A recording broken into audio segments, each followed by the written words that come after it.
Bon, bah, on enregistre, les gars, on est enregistré. On commence dans 3, dans 2, dans 1. Je vais t'expliquer. Ils sont pas au niveau, les arbitres. Vous écoutez Couscous Piripiri.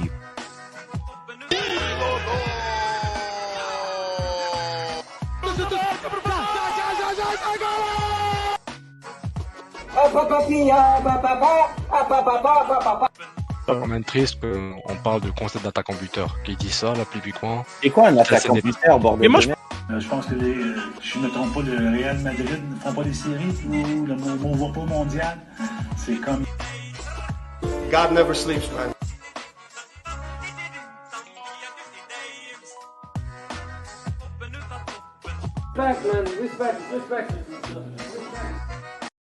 Et bienvenue à une nouvelle édition du Couscous Piri-Piri. J'aime ce show juste pour écouter cette introduction. Et je vous le dis, je l'écoute 15 fois par jour dans mon coin. Donc, il faut t'arrêter parce qu'à chaque fois, tu rajoutes un petit 5 secondes. Là, hein? Dans pas longtemps, elle va durer 10 minutes l'introduction. Donc, bonjour tout le monde, bonsoir, bon après-midi, où est-ce que vous êtes? Ceux qui nous écoutent, ceux qui nous voient, coucou, ceux qui nous écoutent, bonjour, bonsoir dans vos oreilles, se viennent avec vous. Et mon compère, le sous-estimé, produire de contenu foot le plus sous-estimé dans la ville, dans la province, dans le pays. Nul autre que Nilton George. Bonjour Nilton. Salut, ça fait un petit bout qu'on ne s'est pas vu, Sofiane? Mais non.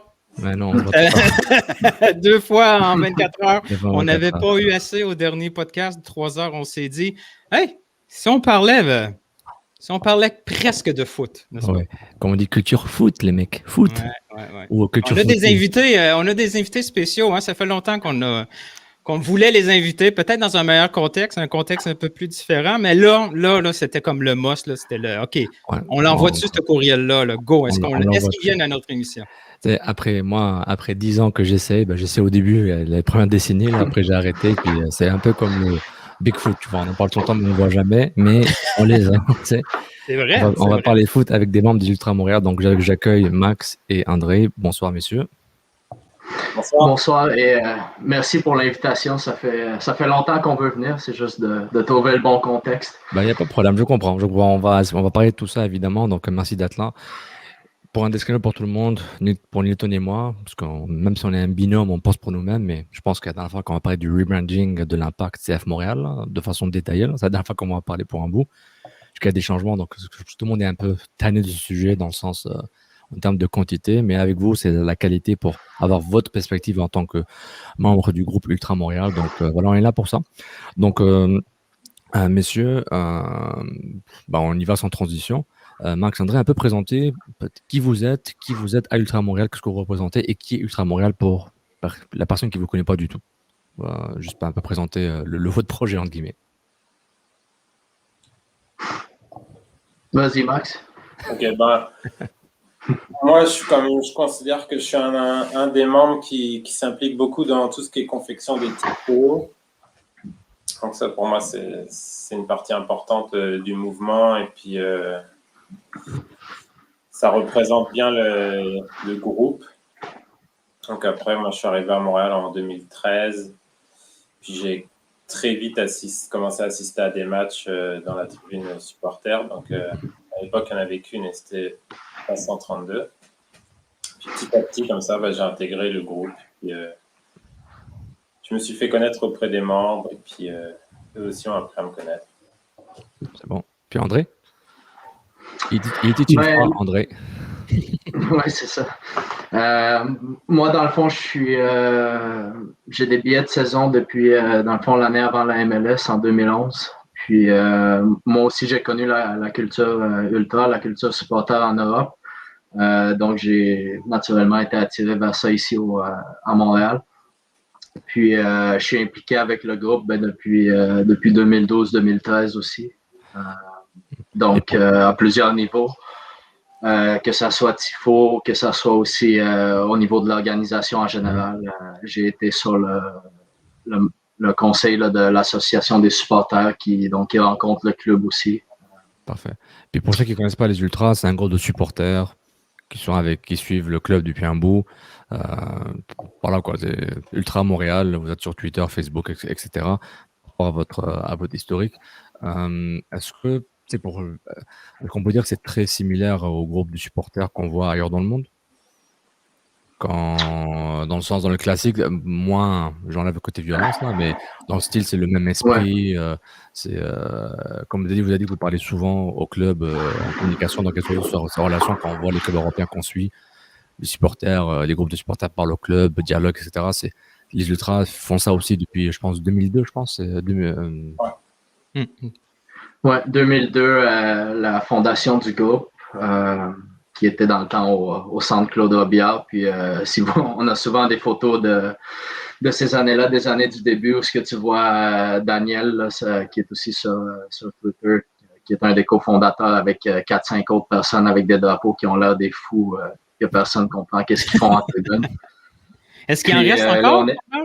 Est-ce qu'il en reste encore pas mal de la gang de 2002 ou c'est sûr que le rythme de vie est différent? À un moment donné, tu as des trucs personnels, tu as des enfants, tout ça, tu peux pas t'impliquer autant, mais est-ce que des membres originaux sont encore là de façon permanente ou pas?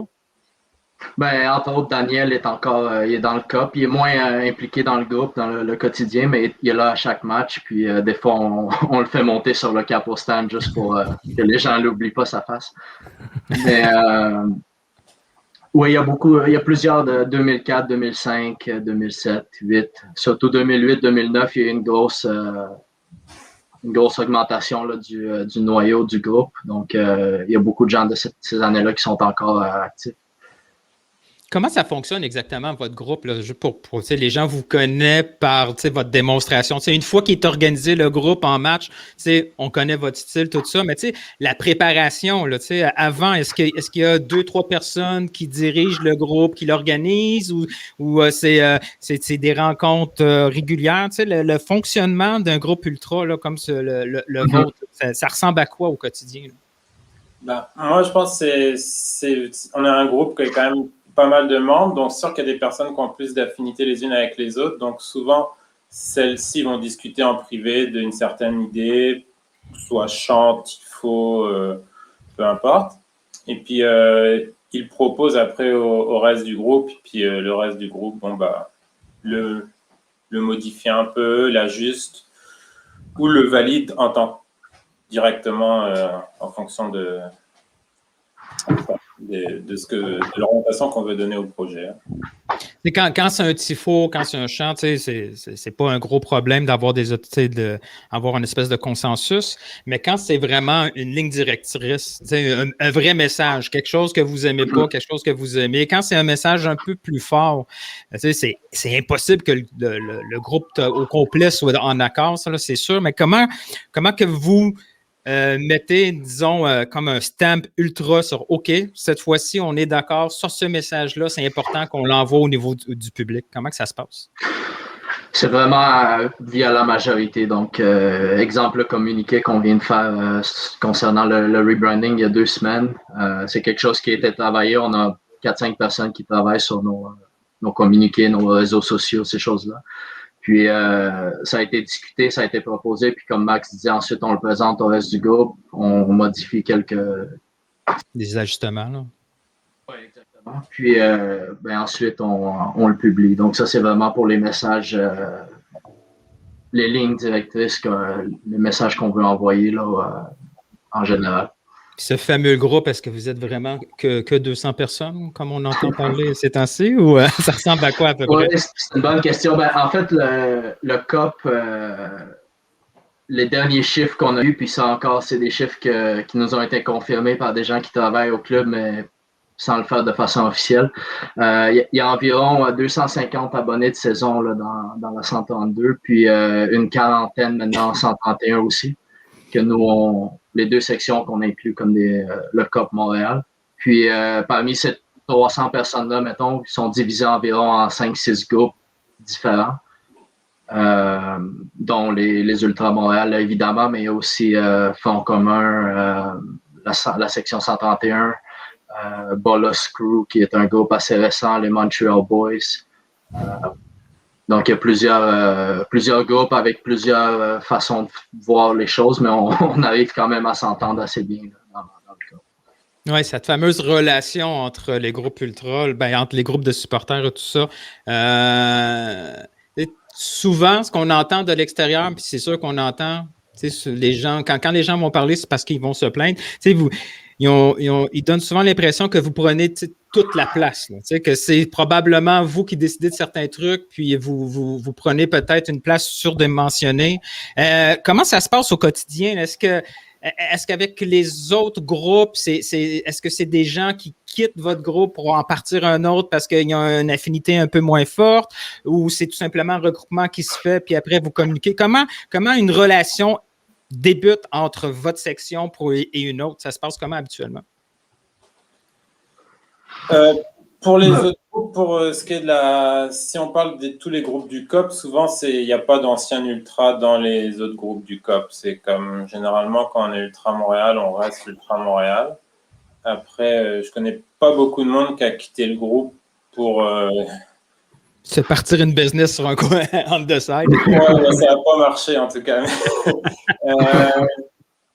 Non, en tout cas ça. Et puis bon, pour ce qui est de la 1642 en face, c'est complètement autre chose là. Donc on n'est pas dans le. En ce moment, on dialogue beaucoup avec eux, mais autrement, chacun fait ses affaires de son côté. Et puis. Habituellement, ce que tu veux dire, c'est qu'habituellement, il n'y a pas vraiment de relation particulière avec eux, mais là, compte tenu de la situation, vous avez un peu plus de relations pour essayer de merger votre communication, d'avoir le pouls de l'autre ou. En fait, Ouais, excuse-moi. On essaye toujours de garder quand même une certaine communication là, avec la 1642, la 127 aussi, là, qui sont un peu moins nombreux, mais qui sont juste à côté de nous. Par contre, comme Max dit, vu qu'on est à l'opposé du stade, donc c'est quand même assez difficile de coordonner certaines choses. Puis il y a aussi le côté mentalité, ce qui font leur mission, leur vision d'un groupe de supporters est assez différente de la nôtre. Et c'est correct, là, malgré ce qui peut se dire sur Twitter, on vit très bien avec ça, puis eux aussi. Moi qui voulais des guerres Twitter, c'est dommage. Non, mais vous êtes pas faux, vous êtes au courant que les spectateurs neutres, si on veut les appeler comme ça, ils vous regardent. Ils voient deux factions. Ils voient vraiment de l'opposition. Oui. C'est assez clair que la mentalité est différente et c'est correct. C'est pour ça que ça existe partout dans tous les clubs du monde. Il y a des mentalités différentes. Mais ce que les gens perçoivent, c'est que c'est pas seulement qu'il y a une mentalité. Souvent, on voit comme une confrontation. Ce que je comprends, c'est que c'est pas vraiment ça. Vous êtes des fois pas d'accord, mais vous n'êtes pas en train de dénigrer en face et vice-versa. Vous faites vos affaires parce que vous avez vos messages. Eux, ils peuvent faire à leur façon. Ça vous dérange pas plus que ça. Exact? C'est ça. Oui, c'est en plein ça. Parce que le truc, c'est qu'il y a beaucoup de choses autour des ultras en général. Puis même si je vis qu'en Europe ou ailleurs, c'est qu'on est tout le temps en mode ressenti.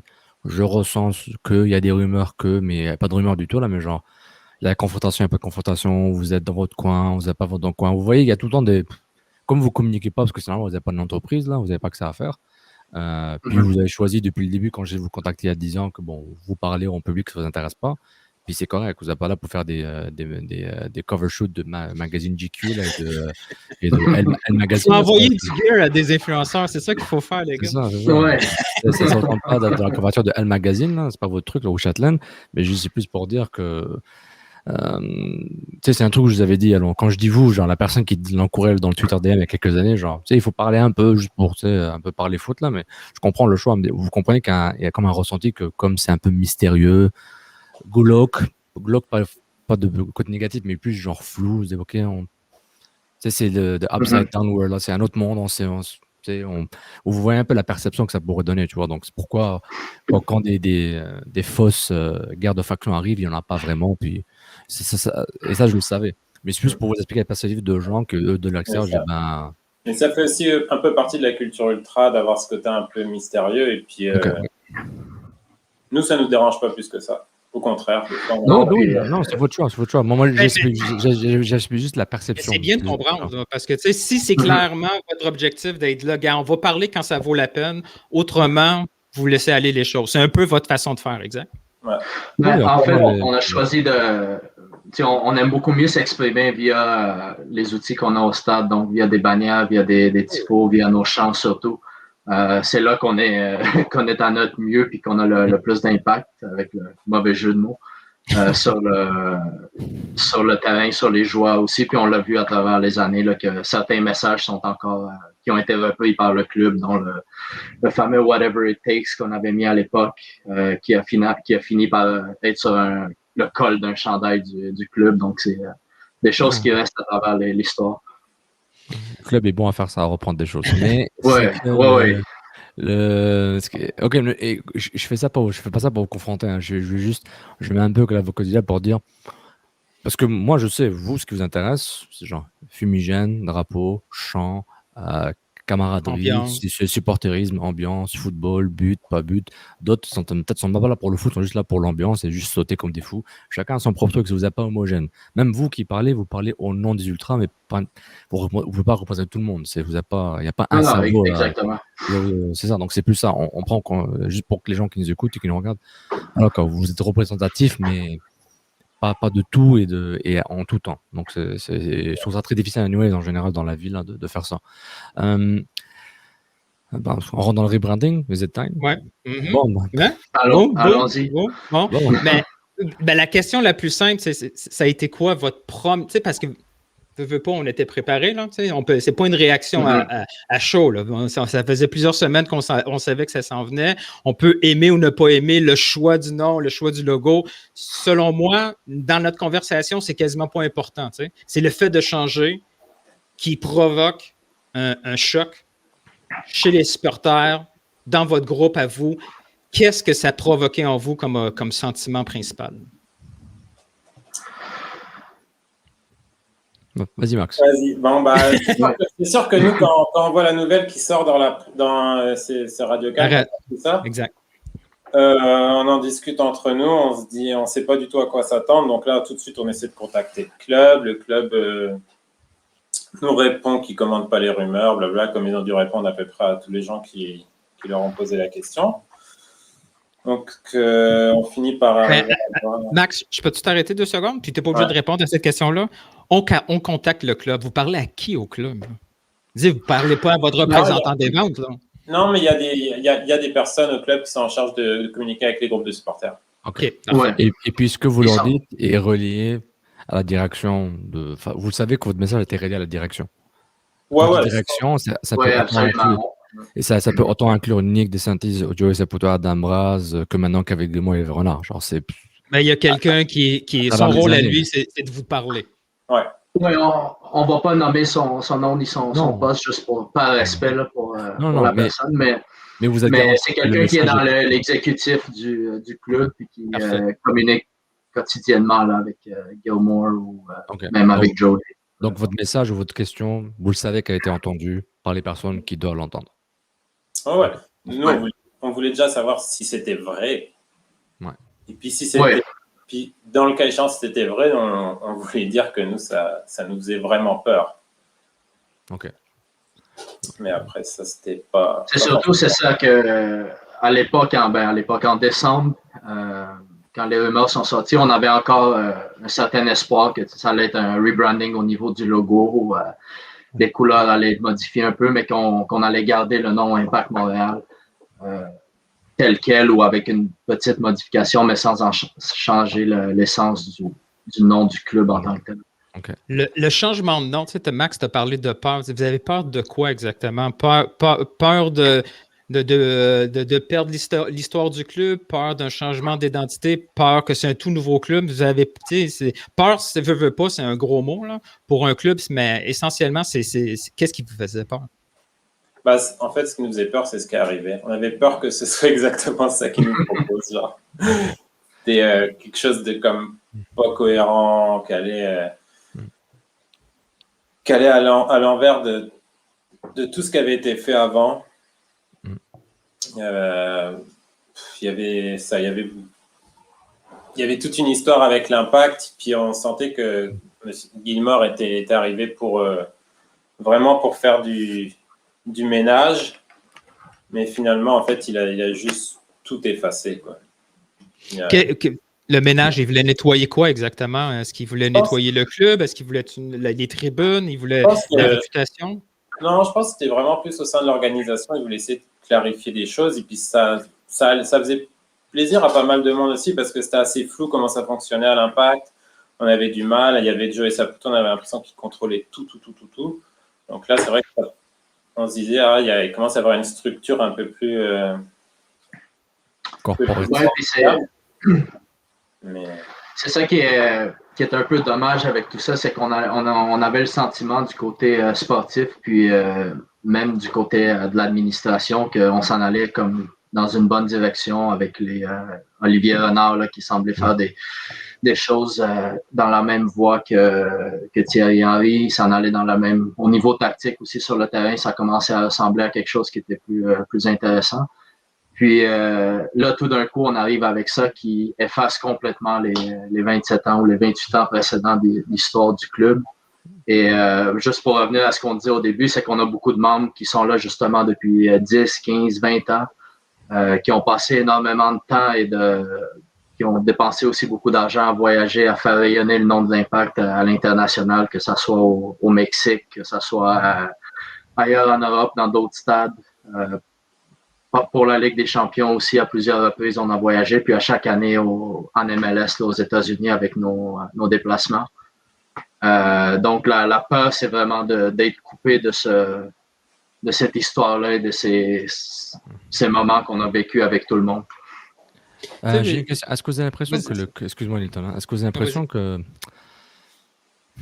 pas de façon volontaire, parce que je vais donner la présomption d'innocence en guillemets ou de bonne intention, est-ce que vous avez l'impression quand vous avez cette peur, cette crainte, ce spider sense qui vous a dit, oh, il y a quelque chose qui va arriver, on va pas aimer, que ce changement drastique était fait exprès pour couper avec l'histoire, mais non, que c'était pas fait exprès, que couper avec l'histoire n'était pas nécessairement exprès, mais c'est une conséquence quasiment nécessaire d'un changement drastique.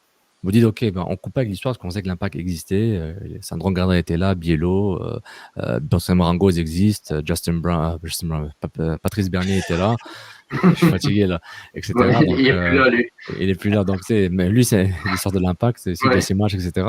Est-ce que, même si vous aurez dit, les gars, c'était pas fait exprès, mais c'était nécessaire. Est-ce que, anyway, si on vous dit que, même si on change le logo un peu, il fallait quand même sortir de ce marasme que eux ils auraient dit, nous, l'Impact est commencé, il fallait qu'on fasse, une page blanche, là, qu'on ouvre un nouveau livre, au fait. Est-ce que vous dites, oui, on comprend, mais ou pas du tout, le changement même drastique n'était pas nécessaire ou était incompréhensible, et est-ce que ce changement-là, vous vous dites, si nous avez consulté ou pas, ça va rien changer par rapport à votre gestion de ce changement-là? Changer le nom, pour moi, c'est incompréhensible. Remanier le logo, faire des modifications, un peu de couleur, de maillot, tout ça, on est habitué, on voit ça partout. Mais changer un nom, c'est vraiment l'étape ultime, là. Et puis, c'est sûr que si nous avait dit on veut changer le nom, ouais, probablement qu'on aurait... Vous aurez été un peu plus réceptif? Hein? Si vous parlez, vous aurez été un peu plus réceptif? On aurait au moins pu essayer de négocier, d'apporter nos arguments. Ok, André, vas-y André. C'est aussi dans le sens qu'on aurait pu les guider vers quelque chose qui aurait fait, pas l'unanimité parce que c'est impossible, mais qui aurait fait qui aurait généré beaucoup plus de réactions positives que ce qui a été fait. Donc, soit de garder le mot impact, on s'est souvent parlé, est-ce qu'il aurait changé pour Club Football Impact Montréal avec un logo complètement différent, des couleurs un peu changées. Je pense que ça l'aurait beaucoup mieux passé que ce qui nous a été présenté en ce moment. Mais attends, Sofiane, est-ce que ça se peut que finalement, votre réputation d'intransigeant, tu sais, le fameux glauque, mystérieux, tout ça... Le méchant avec les écharpes, là. Vous êtes vus comme les méchants, intransigeants du stade. Cette réputation-là finit par vous nuire parce que le club... On l'a entendu Kinsley, on l'a entendu Gilmore dire, de toute façon, ils sont jamais contents de rien, tu sais. Ils vont peu importe ce qu'on va leur dire, ils vont dire non. Puis là, quand je vous entends tous les deux, je vous dis, on pourrait négocier. Négocier, ça veut dire, en principe, que vous êtes prêt à céder certaines choses. Est-ce que c'est possible que votre réputation fait en sorte que le club se dit, non, c'est impossible de parler avec eux? C'est une question chienne, mais... Ouais, non, ça va, parce qu'on l'a déjà entendu. Mais... c'est sûr que oui, ça a joué certainement un rôle, mais le contre-argument de ça, c'est OK, fine, le COP, les ultras, ils sont toujours négatifs, sont toujours mécontents, ils font jamais rien de bon. Mais pourquoi vous n'avez pas consulté les 8500 autres abonnés de saison? Pourquoi vous n'avez pas consulté même la 1642 qui nous confirme qu'ils n'ont jamais vu Kingsley, qui n'ont jamais parlé à personne? Ni aucun autre groupe ou abonné de saison là, dans le stade. Donc, cet argument-là tombe un peu à l'eau parce que tu dis, OK, les ultras, c'est une chose. Mais dans le fond, vous autres aussi, vous êtes méfiants d'eux parce que, tu sais, quand je le sens là, que vous entendez leur argument, puis, tu sais, vous y croyez plus ou moins. Donc, tu sais, cette relation-là de méfiance, d'un côté et de l'autre, elle existe, là. Non, mais elle existe, mais aussi comme il faut se baser sur les antécédents et puis ils peuvent nous reprocher bien des choses, on est d'accord avec eux, mais souvent quand on s'est opposé à eux, c'était pour des choix qu'ils avaient faits et puis je me dis qu'on a peut-être finalement pas eu tort de s'opposer à eux parce que maintenant ils sont rendus à un point qu'ils sont obligés, genre la seule excuse qu'ils ont, la seule chose qu'ils ont proposé, c'est juste de tout effacer. Donc ça veut dire que ce qu'on critiquait avant était finalement peut-être critiquable. Ouais. Donc, mais quand tu parles de... On voit qu'ils effacent le passé, entre guillemets, intentionnellement ou pas. Parce que même moi, disons que je peux me mettre dans une zone neutre par rapport à ça, entre guillemets. Je suis pas du tout neutre là, mais j'essaie d'être le plus possible. C'est que quand ils ont présenté leur nouveau projet avec le club de foot Montréal, puis le logo, etc. Le seul truc que je trouve qui me manquait, c'était expliquer la transition. Mais je pense que s'ils avaient expliqué ça, peut-être vous auriez été convaincus. Ou peut-être vous auriez été moins énervé, vous auriez dit, bon, ok, on va se faire chier pendant 1 an et demi, 2 ans, on va rire de nous. Après 2 ans, on va s'habituer, puis c'est bon, on va gagner des matchs, puis on aura une petite rancune, mais on va oublier. Pas oublier, mais on aura une rancune, mais ça va passer parce que bon, c'est ma ville, c'est mon club, etc.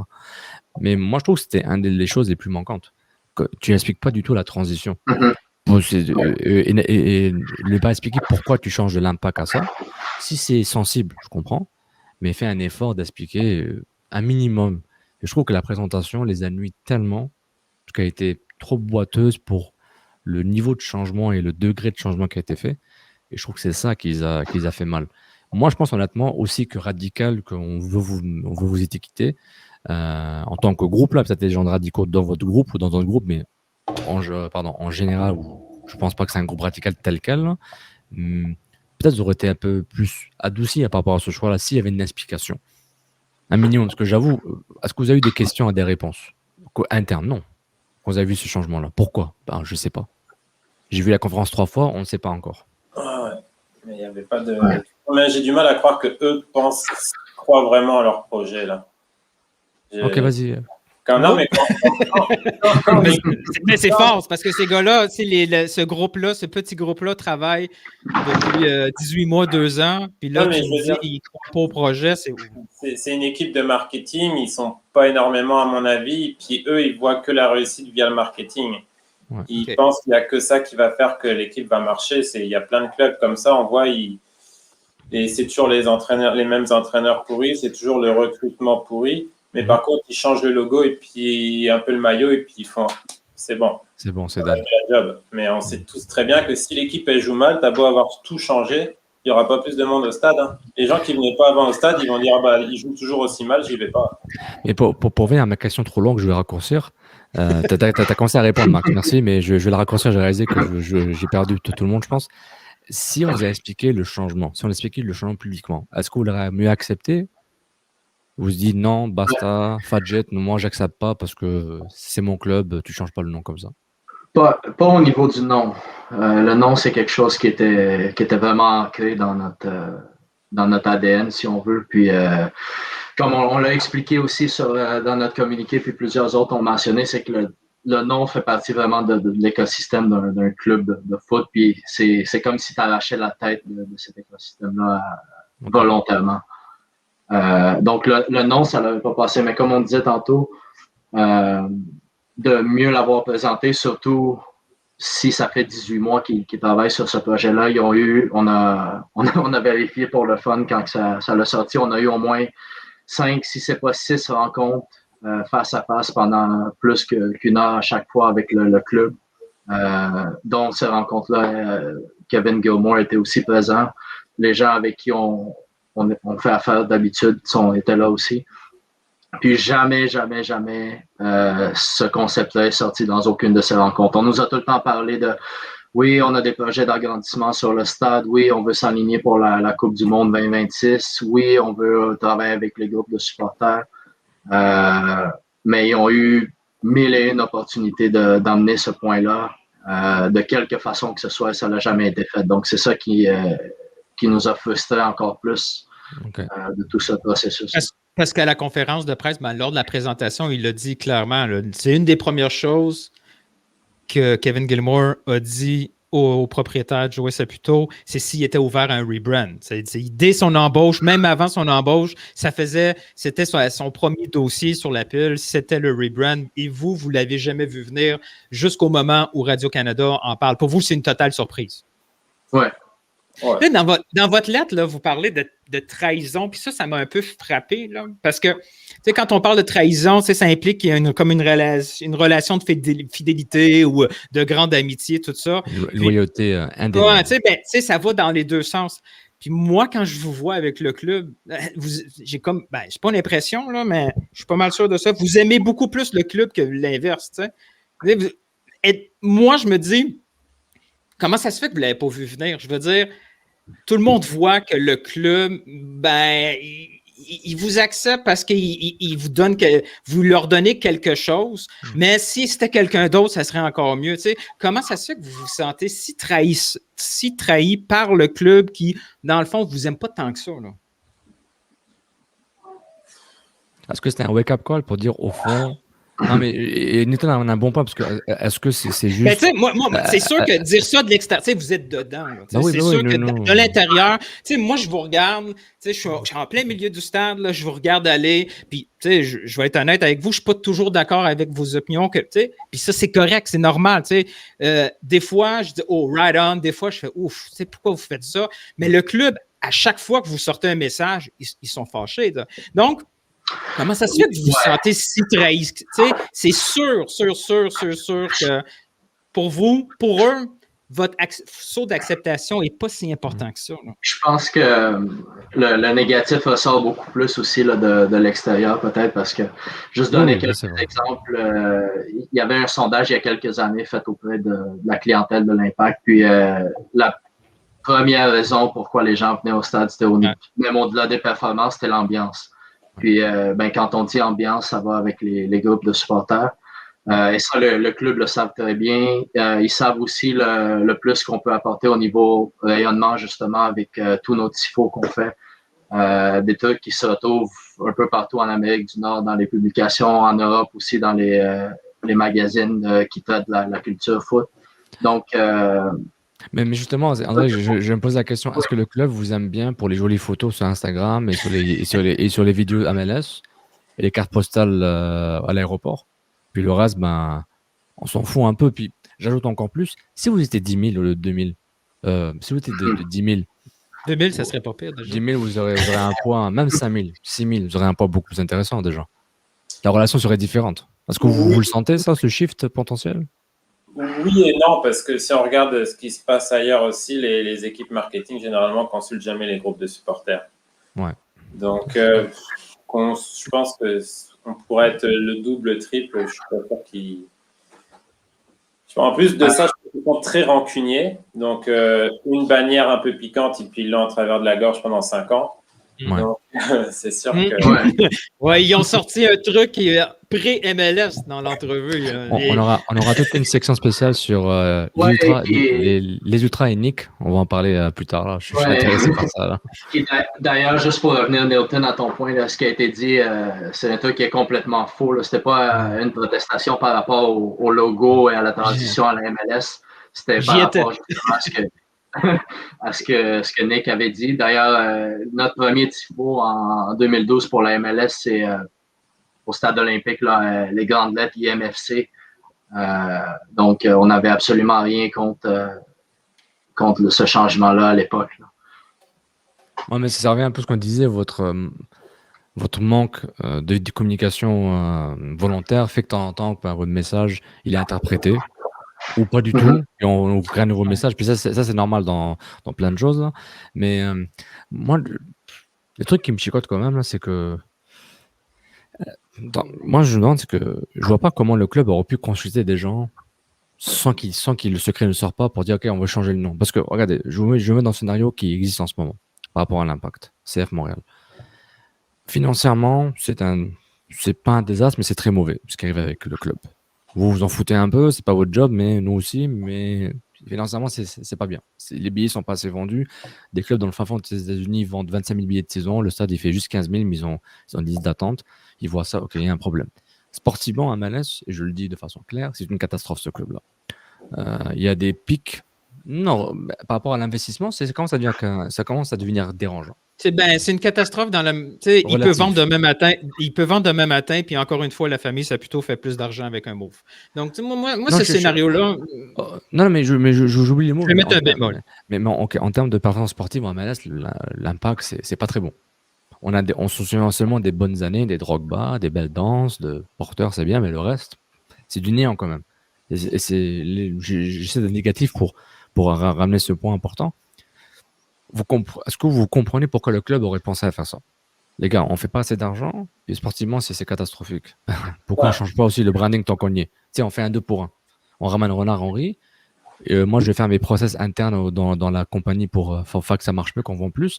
Tant qu'à faire, on change le nom et tout ça, parce que tout le monde commence à Joe Saputo, tout le monde pense à Robillard, on veut passer à autre chose. Est-ce que c'est compréhensible ou pour vous, genre non, même ça, c'est pas logique? Pour moi, c'est pas trop logique parce qu'on sait tous que si tu veux vendre de la marchandise, mets une équipe qui gagne sur le terrain, puis tu vas remplir ton stade et puis tu vas vendre des maillots. Tu peux mettre le plus beau maillot du monde, là, si ton équipe elle est nulle, tu vas pas la vendre, tu vas pas le vendre. Moi, je vois ça comme ça en tout cas. Oui, André? Ouais, la même, je partage l'opinion de Max, c'est qu'on a eu le nom, l'Impact a jamais empêché des grands noms du foot international à venir ici. T'sais, on a quand même eu la chance de voir Nesta, qui était un des plus grands défenseurs de son époque. Oui, OK, il était à la fin de sa carrière, mais il est quand même venu à Montréal. On a eu Divayo pendant plusieurs belles années, on a eu Drogba, on a eu Piatti, on a eu même Bernier qu'on a réussi à ramener d'Europe ici. Donc, si pour lui, le nom l'Impact voulait rien dire et que c'était pas identifiable avec lui, il serait jamais revenu. Donc, pour nous, c'est un argument qui n'existe pas vraiment. Avec Drogba, le stade était plein à chaque match. On avait de la difficulté à trouver des billets individuels, même dans le COP ou n'importe où. C'est pas une raison pour faire ce changement. Est-ce que c'est une erreur? Actuellement, là, on parle tellement de victoires puis d'équipes sur le terrain. Tout le monde veut gagner. C'est normal. Être fier de son club, c'est d'autre chose que la victoire, non? Oh oui. Ouais. Pourquoi qu'on ne focus pas plus que ça sur le fait que le club, c'est le club, pas seulement de Montréal en plus, c'est celui de la province, puis qu'on soit bon ou pas bon, c'est pas important, c'est notre club, point final. Pourquoi il faut toujours ramener l'argument à la fin, dire on n'a pas besoin de marketing, on a besoin de victoire. Wow, bravo. Je veux dire, tous les clubs veulent ça, mais une fois, on a la chance, avec ce sport-là, on a la chance d'avoir une identité propre québécoise. C'est notre club. Et dans les autres sports, ça se perd parce que le club devient international, puis on est dans des mécanismes totalement différents en Amérique du Nord. Pourquoi le club ne focus pas sur l'aspect du territoire et c'est notre club, c'est notre foot, notre façon, on va progresser à notre rythme et ainsi de suite. Pourquoi qu'on ne tape pas sur ce clou-là au lieu de viser des trucs internationaux un peu abstraits? Là? C'est une bonne question que malheureusement, je pense pas qu'on va être capable de répondre aujourd'hui. Mais nous, on a souvent poussé sur cet angle-là aussi. Les dernières années, on a souvent été présents les week-ends à l'académie, à la caserne. Oui. On a vu 2, 3, 4 matchs de suite. Puis honnêtement, l'émotion qu'on ressentait des jeunes et la fierté qu'il y avait pour jouer devant des supporters puis pour leur club à Montréal, c'est quelque chose qui est pas mesurable. Puis il y avait une belle chimie qui s'installait. On commençait à avoir des résultats au niveau des équipes juniors. C'est pas pourquoi on n'a pas poussé plus sur ça, vraiment monter sur l'histoire, impliquer plus d'anciens qui racontent l'histoire des anciens championnats. Il y a tellement de belles histoires avant la MLS aussi avec ce club.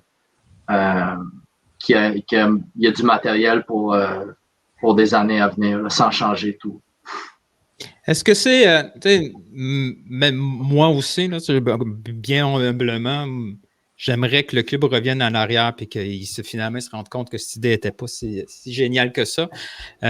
Mais si j'essaie de mettre comme on dit dans les réunions administratives un peu trop plates, là, mon chapeau noir, là, je me dis, c'est-tu vraiment réaliste de revenir en arrière? Tu sais, je veux dire, l'engrenage, là, il est parti, là, puis loin, là. Tu sais, il y a plein de choses qui est déjà préparées. Tu sais, une campagne de rebrand, on ne peut pas arrêter ça comme ça. Tu sais, il y a plein de choses qui s'en viennent. Il y a plein d'argent qui a déjà été investi.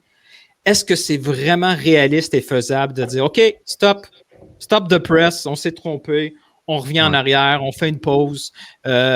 Pensez-vous que c'est une demande qui peut être appliquée par le club? Nous, notre principale demande pour l'instant, on est conscient que c'est très compliqué de faire un retour en arrière. Donc, nous, on veut qu'ils réintègrent Impact Montréal au nom du club. Déjà, ça, pour nous, c'est notre combat. Après, c'est sûr qu'idéalement, on aimerait bien qu'ils changent le logo plus tard et tout, mais ça, on comprend qu'il y a tout un tas de marketing qui est en route et tout. Mais nous, on sait qu'on part dans un combat qui va être long, là. On est conscient que... C'est pour ça qu'on a mis du temps à réagir aussi un peu, à produire notre communiqué et tout, parce qu'on sait qu'on s'enligne pour 1, 2, 3 ans de protestation et puis de revendication. Mais est-ce que si le club s'appelait plutôt Club de football Montréal et que c'était CFMTL sur le logo, si on parle du détail de l'esthétique, est-ce que ça aurait changé quelque chose pour vous? Ou si le nom était encore meilleur que celui de l'Impact. Il vous trouve un nom là, super. Les gars, on a un nouveau nom. C'est entre nous, la 1642 Ultra. Pis, comme, venez. J'ai un nouveau nom pour vous là. C'est de la bombe. Ils vont dire, ouais, j'aime ce nom là. On va faire une transition. On va parler des Biello, on va parler de Sebrao, etc. Mais je vous dis la vérité, il faut qu'on change le nom. Il y en a un stigma pour vendre du corpo. Oui, le corpo, c'est pas votre truc, mais nous, on a besoin d'argent pour vous ramener Drogba le prochain. Mais voici le nom. C'est pas que de foot, c'est quelque chose d'autre. Est-ce que vous dites OK pour sauver le club, entre guillemets pour sauver de sa torpeur, ou quoi qu'il arrive, genre les gars, l'impact, parce que moi je rejoins votre message, OK? L'impact, c'est important le nom. Mais si on vous dit que l'histoire, on la garde, parce que je pense qu'un gros problème avec ce qui est arrivé, c'est que la présentation, on n'a rien présenté comme pour garder l'histoire. Donc ça vous a fait peur. Le noir s'appelle Noir Impact. Ah, bah, c'est fait. Avec les flèches vers le métro Vio, c'est vrai. Non, mais pour dire, si on a présenté ça même si on vous a jamais consulté, mais on vous présente ça de façon plus claire pour dire, les gars, on lui parle d'histoire, c'est ça qu'on fait pour garder l'histoire. Voici Sandro, voici Biello, voici Bernier, voici Lignatis, ils sont ensemble, ils mettent le maillot. C'est pas le plus beau logo du monde, le nom est un peu weird, on va s'habituer, mais les gars, l'histoire, elle est là. Vous l'acceptez, vous dites, non, c'est Impact, oublie ça. Change pas ça. Vous voyez un peu le dilemme. Ouais. Si on vous met face à ça, parce que le problème c'est que ils ont mal présenté. Donc à la base, tout ce qu'on parle en ce moment se base sur une présentation qui était bâclée à mon avis, pour expliquer un changement majeur. C'est ça un peu mon hypothèse. C'est sûr qu'il y a différentes façons de présenter ça, mais pour nous, ayant été consultés et ayant participé à tout ce processus-là, on est 100% certain qu'on trouvait une façon, de préserver l'histoire et de préserver le nom Impact d'une façon ou d'une autre dans le nom du club. Parce que c'est un élément trop important de l'histoire pour le mettre de côté. Puis, c'est intéressant, Sofiane, que tu parlais des anciens. Ben, justement, pour nous, un des plus grands indices que ce rebranding-là efface l'histoire n'a pas été accepté, c'est que même des anciens qui travaillent encore pour le club, donc qui sont sur le payroll du club, n'ont jamais endossé ça. Ils n'ont jamais sorti publiquement pour dire « Oui, OK, bon, c'est beau. CF Montréal, c'est mon club, ça représente l'Impact. » On a vu Sandro Grandré qui a sorti avec $40 de marchandises sur lui sur Twitter. Mais à part ça, il n'y a pas aucun autre. Puis on ne va pas dévoiler ces discussions-là, mais on a eu des contacts justement avec des anciens joueurs qui nous ont confirmé effectivement qu'ils n'avaient jamais été consultés et que pour la plupart d'entre eux, ça ne passait pas non plus. Mais vous comprenez, puis Newton, on avait parlé de ça en privé avant, là, c'est que les anciens, quand c'est fini hein, avec le club. Hein. C'est à part Nick DeSantis, Bienrobilo, Adam Braz, et même maintenant qu'ils sont plus là, ils sont plus là. Tous les anciens qui quittent le club, joueurs ou staff, déjà ça finit pas très bien, comme toutes les relations, c'est pas fait pour finir en beauté là, mais moi je fais l'avocat du diable. Avec Joey Saputo, quand c'est fini, c'est fini. Surtout qu'il a changé lui depuis Bologne. Tu sais, c'est un homme différent, il a d'autres responsabilités, pas juste le club. Et je dis pas ça de façon négative. Il a des ambitions, c'est parfait. Mais vous comprenez un peu que les anciens, moi je les adore. Hein. Moi les Roddy Doliscat, là, Lloyd Barker, Gwen Eden, tous là, ces gens sont super importants pour le club. Gervais, etc., Pizzolito. Mais vous comprenez que quand c'est des ex, c'est des ex avec ce club-là. Quand je dis ce club-là, c'est avec Joey Saputo. Parce qu'on va dire la vérité, là, c'est Joey Saputo qui décide de tout. Donc, vous comprenez un peu le dilemme par rapport à ça. Ouais, mais après, c'est à eux de dealer avec ça aussi, normalement, de faire en sorte de rassembler tout le monde. Que si quand tu sors ton projet et que tout le monde recule en arrière et a peur, c'est que tu t'es pas mal planté sur toute la ligne. Est-ce que tu penses, Max, qu'il voit ça? C'est parce que moi et toi, là, on a peut-être cette perception-là. Moi, je vois des gens, je vois une majorité qui n'acceptent pas le changement. Je ne suis pas convaincu qu'eux, ils voient cette majorité-là. Je les vois aller, tu sais, Justin Kinsley a fermé son compte Twitter, je le vois aller sur Instagram, tout va bien, je vois les autres, tu sais, tout le monde semble très heureux, là. Est-ce qu'on est tout seul, notre petite gang à être frustré de notre côté? Je pense qu'ils font semblant de ne pas voir aussi, puis ils espèrent que l'orage va passer, et puis je pense qu'ils sont quand même très au courant parce que chaque membre peut communiquer avec son représentant pour qu'il transfère un message aussi au président. Pauvre représentant. C'est pas facile d'être représentant ces temps-ci. Ouais, j'aimerais pas être à leur place. Mais avez-vous encore confiance au président, au groupe du créatif? Avez-vous confiance qu'ils peuvent vous écouter, qu'ils peuvent s'adapter? Est-ce qu'il y a quelque chose qui s'est brisé totalement ou vous gardez encore confiance? Oui, c'est sûr qu'il y a eu un bris quand quelque chose comme ça arrive. Par contre, ce qu'on pense aussi, malgré ce qu'on disait tantôt, que ça va être un combat de longue durée, ça, parce qu'on connaît bien le club, mais il n'est pas encore trop tard pour admettre que ça a été un échec et qu'on va faire quelque chose rapidement, quitte à pas tout changer ce qu'ils ont présenté, mais faire quelque chose rapidement avant le début de la saison, puis repartir sur des nouvelles bases. On l'a vu à Chicago, ça a pris quand même 1 an, mais ils l'ont fait pareil, puis il était en MLS aussi, donc c'est quand même possible. Je voulais utiliser l'exemple de Chicago. Avez-vous parlé à d'autres groupes ailleurs en MLS qui ont peut-être vécu des situations comme ça? Peut-être des communications, des échanges de bons procédés et de trucs, là, ou pas nécessairement faire mal, mais peut-être qu'il y a des trucs où la MLS est un peu plus sensible, ses propriétaires sont un peu plus sensibles, puis il faut attaquer dans ces coins-là si jamais on veut faire changer les choses. Ben, on était en contact avec plusieurs groupes là, dernièrement. On essaie dans le fond, le premier communiqué, c'était une première étape de notre stratégie. Les prochaines vont suivre sur les prochaines semaines et mois, mais une de ces choses-là, c'est justement d'aller chercher de l'appui un peu partout en MLS via nos contacts, aussi à l'international. Et justement avec des exemples concrets où il y a des changements comme ça qui ont été ratés, puis que finalement on a dû rebrousser chemin puis revenir sur des décisions. Donc on est confiant, on a eu beaucoup de réponses positives à date et des gens qui vont nous supporter là-dedans. Donc ça nous encourage à continuer cette démarche-là. Est-ce que vous avez parlé aux supporters du Inter Milano par hasard ou... Pas encore, mais ils n'ont pas changé de nom, donc c'est quand même moins grave. Mais je fais au conseil des sessions Zoom de thérapie de groupe là pour un peu, vous lâcher un peu. Après, vous pouvez continuer avec votre stratégie. Non, mais je blague évidemment là, mais c'est pour rire. Alors les gars, je suis un peu dans une impasse là parce que j'ai essayé 2-3 fois, ça marche pas là, mais je suis pas là pour vous convaincre, mais juste pour un peu percer un peu votre armure, votre bouclier. C'est pour vous le nom, on oublie ça quoi. Genre, quoi qu'il a, pas qu'on oublie le nom, Impact doit rester. C'est ça, moi, c'est ma conclusion un peu hâtive. Parce que j'ai essayé 2-3 fois, Oui. mais ça marche pas. Ouais, moi, c'est sûr qu'Impact, pour moi, ça doit pas bouger. Ok.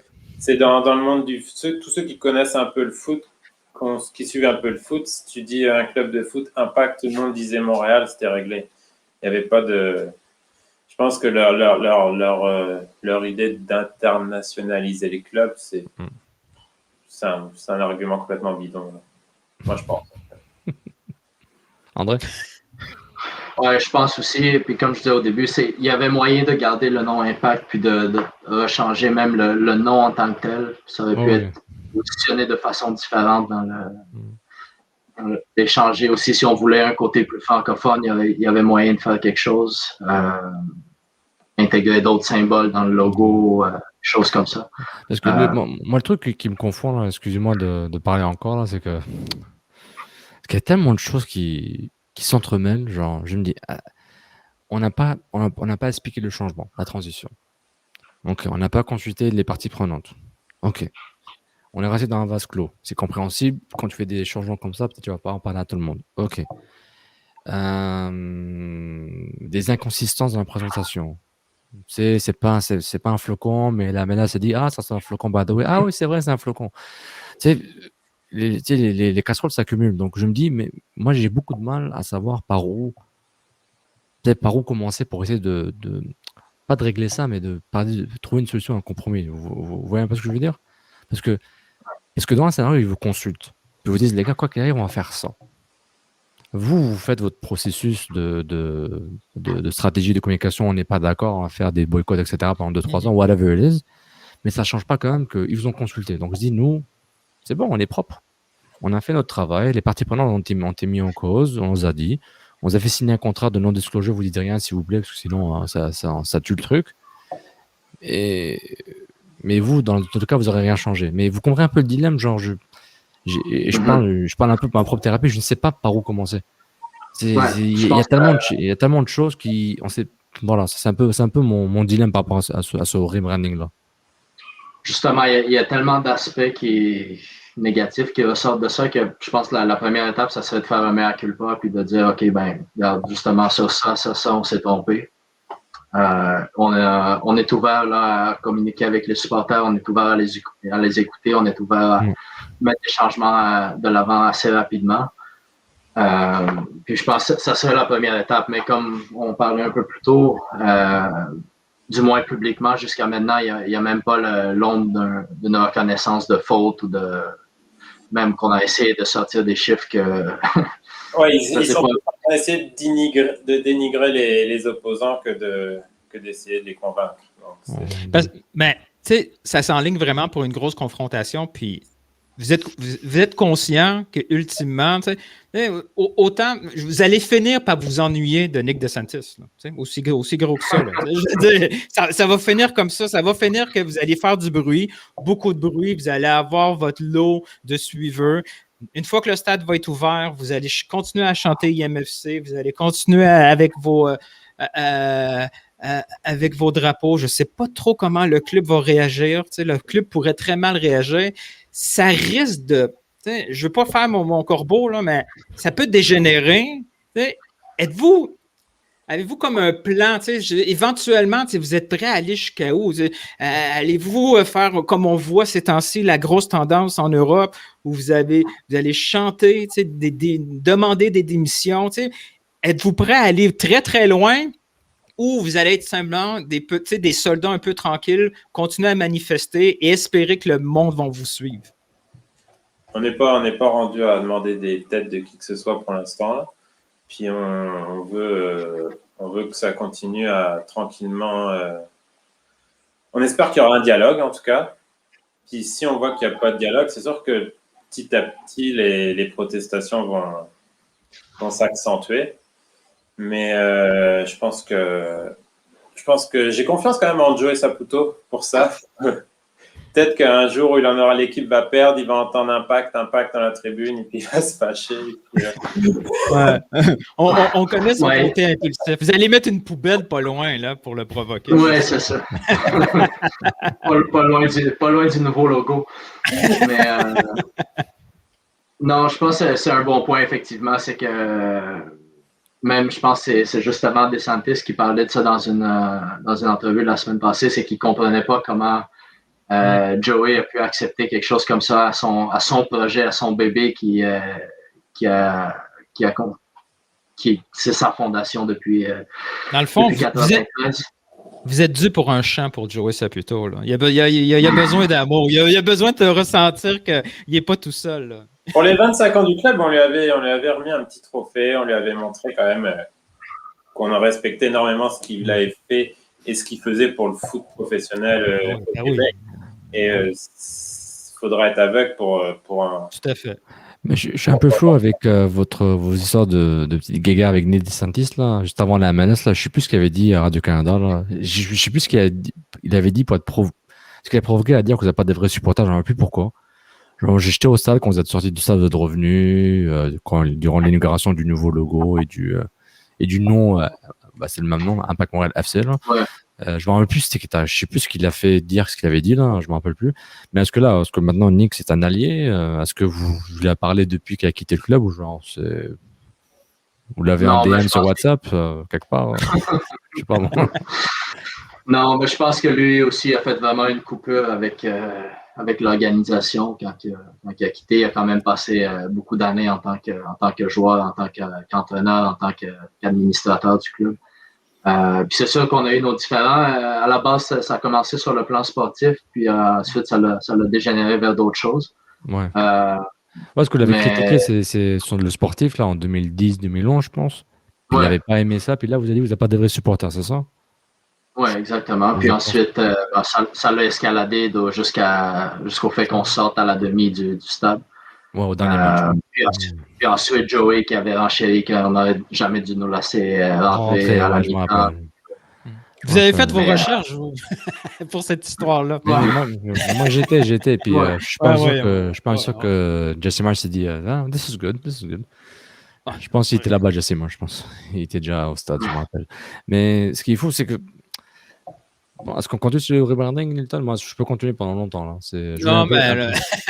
ça ne me dérange pas. Est-ce que vous avez... Est-ce que je voulais un peu parler de votre relation avec le club de foot, là, club de soccer, je m'en fous du nom, là, mais est-ce que vous voulez encore quelque chose que vous voulez passer un message par rapport au rebranding, par rapport à vos prochaines étapes? C'est juste ça, c'est que sommairement, c'est qu'on a eu la première étape qui est le communiqué. Comme on a dit, on travaille beaucoup maintenant avec d'autres groupes pour aller chercher un peu plus de visibilité. Puis on a d'autres plans. C'est sûr qu'on a hâte d'être de retour dans le stade parce que c'est là que le message va le mieux passer. Je pense pas que quand il y a 20 000 personnes qui répondent au chant aussi lettres, là, qui chantent Impact, que ça va rien faire à personne du côté de l'administration. Donc, je pense que les changements peuvent venir naturellement aussi, juste par le fait de voir les gens au stade, puis qui continuent à porter l'ancien logo, qui continuent à utiliser les mêmes chants. Puis ça, on est quand même content là, des deux côtés, que ce soit en 114 ou de notre côté, on a clairement indiqué que le répertoire des chants n'allait pas changer du tout. Que le mot Impact va continuer à se retrouver dans les chants où qu'on l'entendait déjà. Votre prédiction de pourcentage, que vous avez un appel Zoom avec Kevin Gilmore, juste pour... si vous devez mettre un pourcentage, 0? 3%? 0. Non, 0 et 3. Je pense qu'il va avoir une main tendue là, pour une rencontre. Ils nous l'ont déjà indiqué là, déjà en décembre quand on avait fait part de notre mécontentement et de notre peur par rapport au changement. Ils ont dit oui, on a d'autres projets. Par contre, il faut qu'ils comprennent que les autres projets viennent avec notre projet, c'est-à-dire de ramener le nom Impact. Donc, ça reste des rencontres assez intéressantes, mais on est là pour ça. C'est ça aussi qui est un peu frustrant, c'est qu'on sent que genre ils disent bon bah on va vous consulter pour ce qui est de votre tribune, mais pour le reste, vous n'avez pas votre mot à dire. Ouais, vous restez dans votre sous-ensemble, là, puis votre petit monde de Dungeons and Dragons, puis nous, on gère le reste. Nous, c'est les grands, là, puis vos dragons, là, puis vos merci, là. Merci pour les dragons, pour les fumigènes, c'est bien, là. C'est bien pour les photos, marketing, pop. Mais sinon, on gère le truc des grands. Hein. Merci les petits, là, puis je dis ça en blaguant, évidemment, mais juste pour... C'est un peu l'impression que vous avez, quoi. On vous traite un peu... Ouais. Comme moi, des enfants, qui me gêne un peu, là, ça va changer un peu de sujet, mais c'est quand j'entends le président Gilmore qui dit genre, on a réglé le côté sportif, maintenant il fallait passer au côté marketing. Bah, moi, j'ai regardé les matchs cette saison, et puis le côté sportif, je suis pas encore convaincu qu'il est réglé. Il y a, je vois où ils veulent s'en aller, je suis d'accord avec ça, mais ils n'ont pas inventé grand-chose non plus. On s'entend que c'est pas cimenté encore. trouver des jeunes joueurs et les revendre pour faire un profit, c'est 90% des clubs qui font ça. Puis c'est pas 90 qui réussissent. C'est ça. Mais Max, C'est un peu facile de dire ça, on l'a réglé, maintenant on s'occupe du. Alors que ça va ensemble, malheureusement, là, ils l'ont pas compris, ça va ensemble, main en main. Mais peut-être s'ils le font en tape comme ça, c'est peut-être pour eux, c'est nécessaire, parce que c'est plus facile d'avoir un directeur sportif et un entraîneur pour travailler sur 2-3 ans que essayer de vendre un rebranding, là. Mais tu me fais une transition parfaite, Max. La question qui tue, là, pour moi, là, comment on fait pour supporter un club que sportivement est inconstant comme ça? Je comprends l'amour du club, la passion, tout ça, mais vous le voyez, quoi. C'est un coach par année quasiment. J'exagère, là, chaque 2 ans et demi. On n'a aucune direction sportive. On oublie Renard. Renard et Henry, là, ça, c'est l'exception qui confirme la règle. Mais si on se base sur la MLS, là, on est d'accord que c'est. On est d'accord que comment vous faites pour supporter un club qui est aussi inconstant sportivement? Même avec les émotions que vous avez données, c'est dur. On supporte le club de notre ville. Et puis, moi, j'aime aller au stade. Et puis, que le club gagne ou perde, c'est pas ça qui me fait aller au stade. C'est l'atmosphère, c'est l'ambiance, c'est tout ça. Donc, après... Mais vous avez quand même parlé de critique sportive par rapport à Nick. Là, vous avez dit, tu viens de dire que Gilmore, il dit que le sportif c'est réglé, je m'occupe du reste. Le club est quand même imparfait, pas imparfait, il est quand même.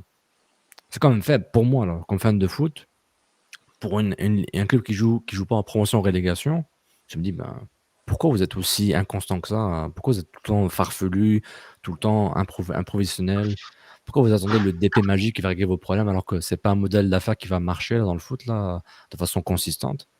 Tu sais, vous faites comment? Moi, j'ai du mal en tant que fan de foot, là, même quand je l'écoute, je dis, c'est lourd.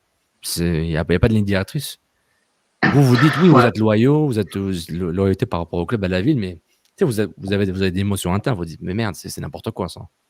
Ah bah ça, c'est Puis ça nous d'être aussi présent tout le temps et loyaux, justement, ça nous permet de mettre de la pression sur le plan sportif aussi en tribune. Puis ça, c'est quelque chose que le club il l'apprécie quand même parce qu'on s'est souvent fait dire que même dans la défaite, mais vous êtes là les mercredis soirs de Ligue de Coupe canadienne sous la pluie alors qu'il y a 6000 personnes au stade, le COP est quand même plein. Oui, c'est ça. Puis après ça, il y a toute l'histoire de la culture ultra, la culture supporter qui nous réunit aussi en tribune. On pourrait parler pendant des heures de l'histoire de déplacement qu'on a eu, de confection de tifos pendant des journées entières. Ça crée une certaine camaraderie entre les gens. Puis c'est ça qui nous passionne là, en bout de ligne. Là, comme tu as dit, on pourrait en parler encore longtemps. Ça fait une petite heure là, qu'on parle, puis on ne veut pas prendre toute votre soirée parce que les Canadiens jouent ce soir. J'imagine que vous devez absolument aller voir les Canadiens jouer. Non, c'est une blague. Je voudrais juste savoir, au niveau international, il y a quand même des gros mouvements là, qui se passent là, entre les dirigeants, les supporters, surtout en Ligue 1, là, ils s'abrassent pas mal. Votre point de vue, êtes-vous inquiet un peu par... comment je te dirais ça? Le foot business. Mais comment le foot business essaye un peu d'encadrer et pas de manipuler, mais ils essayent un peu de convertir la culture ultra en une culture de spectateur à peu près. Êtes-vous inquiet par ça? Et pensez-vous vraiment que c'est un mouvement qui est impossible à arrêter et où cette culture-là de supporters un peu plus impliqués est là pour rester? Ah, les gars, c'est CPP, là, on pose pas des questions. C'est André. On pose des vraies questions ici. Mais moi ça va rester. Pour moi, la culture ultra va rester. Il y a une partie de moi qui me dit que elle va disparaître des grosses firmes là. des grosses équipes qui gagnent, qui, eux, peuvent se permettre de remplir le stade sans ultra qu'avec des bons spectateurs qui consomment bien. Ça existe déjà un peu comme en Premier League, c'est un peu déjà ça. Là. C'est très, très corpo. Là. Mais on s'entend que si on regarde, par exemple, la Ligue 1, ils en sont à des années-lumière et ils y arriveront probablement jamais. Donc, je pense que c'est pas une bonne idée de la part de ces dirigeants-là d'essayer d'exclure les groupes de supporters parce que déjà, c'est eux qui vendent les abonnements de saison, mais en plus de ça, il y a une partie des abonnés de saison en tribune latérale qui viennent aussi parce qu'il y a une ambiance stade. Donc, c'est enlève ça. Je pense que c'est un bon exemple, justement, la Premier League, où volontairement, ils ont éradiqué pas mal tout ce qui était culture supporter et culture ultra, à part quelques exceptions. Mais alors qu'il y a d'autres pays qui ont choisi de travailler de concert, je pense plutôt à l'Allemagne, où il y a eu plusieurs projets qui ont été réussis avec différents groupes. Et tu regardes le mur de Dortmund, où tu as 5-6 000 personnes, même plus à chaque match. Donc, c'est quand même faisable et ça apporte un bonus pour l'équipe et pour le club aussi. Puis dans d'autres pays aussi, si je regarde en Europe de l'Est, plusieurs championnats que je suis, ça ne sera jamais éradiqué. C'est des villages de 10 000, 15 000 personnes à certaines places là, qui ont plus de pouvoir que n'importe quel dirigeant du club. Donc. C'est bien. Sofiane, as-tu une dernière longue question à poser? Je pense pas. Là, on s'est dit qu'on allait faire 1 heure, les gars, donc je vais pas prendre plus de votre temps. Je peux faire encore un autre si vous voulez, mais je veux pas un peu diluer votre message là aussi. Là, parce que nous, on peut parler longtemps. Là. On a fait hier un show de 3 heures au KNFC, donc 3 heures. Je suis encore fatigué. Là. C'est rien. C'est plus ça. C'est plus, je vous remercie d'être venu. Là. Je pense que si vous voulez revenir régulièrement, il n'y a pas de problème pour après tout à fait. Chaque balise, chaque milestone là, de votre stratégie et vos démarches. Là. Voilà, j'espère que vous avez apprécié parce qu'on voulait un peu vous entendre parler au nom des ultras. Même si vous n'êtes pas homogène, vous avez quand même une ligne directrice pour dire bon, Impact de Montréal, il ne faut pas que ça bouge. Pour le reste, on peut négocier. Puis voilà, si vous avez un dernier mot à dire, vas-y, Newton, vas-y. Je vais donner un conseil de Saint-Saëns qui vaut absolument probablement même pas Saint-Saëns, mais je pense que vous auriez vraiment beaucoup plus d'avantages que d'inconvénients d'avoir un discours plus régulier. Parce que tout le monde se fait sa propre idée de votre groupe et souvent, vous perdez un peu le contrôle parce que les gens vont s'imaginer plein de choses, ils vont faire des associations un peu bizarres. Tu sais, dernièrement, j'ai vu des liens avec ce qui s'est passé avec Marseille et votre groupe. Puis là, je disais, wow, attendez, là, c'est pas ça pantoute, là, on s'enligne pas. Mais tu sais, veux pas, tu sais, je te vois rire, Max, mais tu sais, tu peux pas t'empêcher. Tu sais. Moi, des fois, personnellement, je prends 15 minutes avant d'écrire un tweet parce que je veux pas me faire attaquer. Puis le premier reply, c'est une attaque. Puis il dit, ah merde, il a pas compris. Tu sais, une fois que le message est lancé, c'est un problème. Et je pense que vous vous retrouvez dans une situation, qu'on soit d'accord ou pas avec la revendication que vous faites, c'est pas vraiment important. Mais au niveau stratégique, vous vous trouvez dans une situation où votre voix doit porter un peu plus que d'habitude. Sinon, bonne chance dans votre stratégie. En tout cas, c'est mon point de vue. Là, je ne sais pas si j'ai tort ou raison. C'est plus pour éviter que les gens parlent pour vous. Ouais, je veux dire, qu'ils interprètent pour vous. Puis c'est un peu ça que je disais il y a quelques années. Je dis, c'est votre choix, je le respecte. Votre mandat est clair. Là. C'est la passion, le supporterisme, l'ambiance, la camaraderie, etc. Vous exprimez à travers vos armes, les fumigènes, les drapeaux, etc. et les chants. Mais c'est important d'être sans faire des communiqués de newsletter là, comme une compagnie marketing là, avec des codes promo. Et des codes promo. Non, c'est sûr que c'est une façon de voir les choses, puis on n'est pas aveugle non plus à l'interne. On voit souvent que des messages sont mal interprétés ou sont pris pour d'autres choses que ce qu'ils sont supposés être. Mais je pense que le contexte actuel aussi fait en sorte qu'on n'a pas la possibilité de s'exprimer au stade, donc quand tu vois une bannière ou un chant que tu entends, c'est assez clair. Il n'y a pas 10 000 façons de l'interpréter. C'est sûr que la grande force de votre groupe, c'est le stade. Puis le stade, il est fermé pour on ne sait pas combien de temps. C'est dommage. Je pense aussi que les habitués du stade, Saputo, n'ont pas globalement, là, c'est sûr que n'ont pas un a priori si négatif que ça de nous. Après, c'est sûr que si on regarde la communauté Twitter, c'est peut-être différent parce que je pense qu'il y en a beaucoup là-dedans qui ne viennent pas au stade. Et donc, il y a c'est ça, il faut prendre avec des pincettes, je pense. Non, c'est vrai. Mais juste. Ce qu'il dit sur les réseaux sociaux, en tout cas. Mais n'ayez pas peur d'être plus proactif dans la démarche publique. À l'interne, ça doit baser comme une ruche d'abeilles, c'est correct. C'est plus pour certaines choses, mais là, vous le faites clairement pour une cause qui vaut la peine pour vous là, et pour la culture foot montréalaise, ou comme dit, la culture footy, si vous voulez. En anglais, c'est ça. Ouais, d'accord. Comme vous voulez. Ouais, un gros merci les gars d'être venus. Merci beaucoup, c'est un plaisir, Max. Merci à André, puis merci tout le monde d'avoir écouté. Voilà quoi. Couscous Périphérique, un football club, ça va nous trouver sur les réseaux sociaux, YouTube, iTunes, podcast, blablabla. As-tu un unboxing à nous montrer, là? Surprise? T'as toujours rien reçu? Aucun gear? Non, merci de la force du Malte. Boum. Voilà. Ils font le bon bien, les gars. Il faut le supporter, là. Guy et son équipe. Supporter le CanFC, Patreon. Boum. Two thumbs up. Et bon, les gars, je suis obligé de faire la promo, là, mais manscaped.com, code promo CanFC20. C'est pour un peu le trimming de vos parties intimes. Hein, n'hésitez pas. Donc, manscaped.com, 20% de rabais. Et les vos gratuits. On va le partager à l'interne. Il y en a qui vont en bénéficier. Pas de problème. Je vous enverrai le code là. Bon, c'est bien de finir avec un bon message corporatiste là, après 1 heure de culture foot. Là. C'est un plaisir, les gars, d'avoir bien fini ça. Là. J'ai bien fait ça. Merci encore pour l'invitation. Puis on risque de se reparler bientôt. Merci encore, bientôt, les gars. Prenez soin de vous. Ciao. Ciao tout le monde. Merci. Bye bye.